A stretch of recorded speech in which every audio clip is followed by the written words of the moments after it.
আসসালামু আলাইকুম। ঈদ মোবারক, ঈদ মোবারক, ঈদ মোবারক। আমার সকল বন্ধুদেরকে জানাই ঈদের অনেক অনেক শুভেচ্ছা ও অভিনন্দন। আশা করি সবার ঈদ কাটছে প্রাণবন্ত সময় নিয়ে।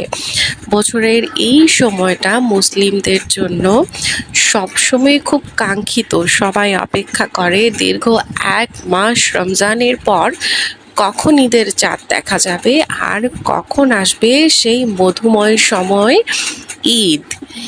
তাই সবাই ঈদের সময় নতুন কাপড় চোপড় পরে সেমাই চিনি খেয়ে সবাই আনন্দে এই দিনটি কাটান।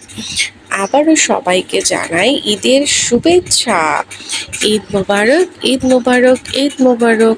আশা করি সবার ঈদ খুব ভালো কাটবে। সবাই খুব সুন্দর করে ঈদ যাপন করবেন। পুরো বছরের আনন্দের এই সময়টার জন্য সবাই আমরা অপেক্ষা করি। এই সময়টাকে অনেক অনেক রঙিন করে তুলি আমরা নিজেরা আনন্দময় সময় কাটিয়ে। সবার জন্য আবার রইল ঈদের শুভেচ্ছা।